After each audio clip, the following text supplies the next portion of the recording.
All right, so let's talk about the terms of an offer contract. What goes into it, right? An offer always takes into consideration more than just price. It's also comprised of other things, other terms that define how you're going to be purchasing a property. So most commonly, a typical purchase offer consists of the following components.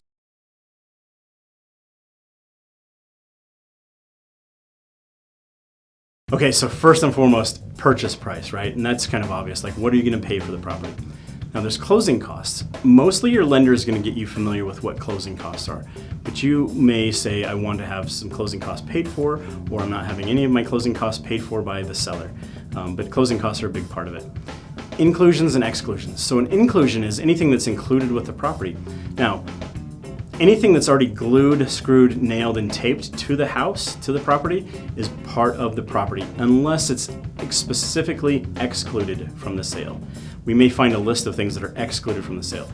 Inclusions might be things like a stove is considered mounted, right? But a refrigerator may not necessarily be considered part of the home. If you want the refrigerator, we do need to include that, right? The trampoline in the backyard, that is not part of the house, but you may want to include that if you've got kids that want to jump on the trampoline, right?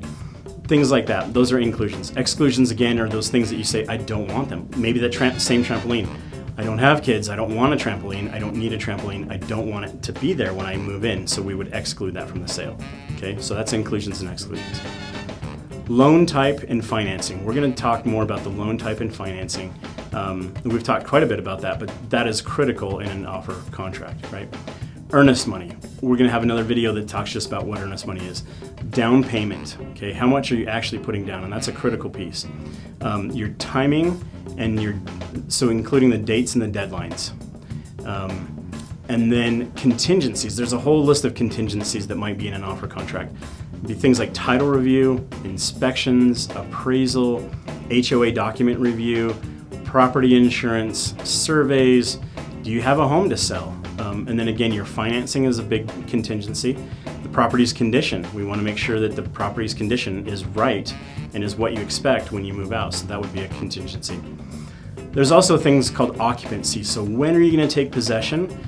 Are you going to occupy it right away? Are you letting the seller stay there? That's a big piece of it.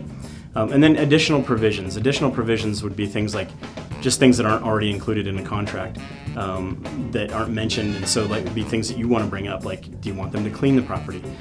Are you clarifying something about your inspection? Maybe you're reducing the ask on the inspection. Like we're only going to ask for just the basic things, the deal breaker type of things.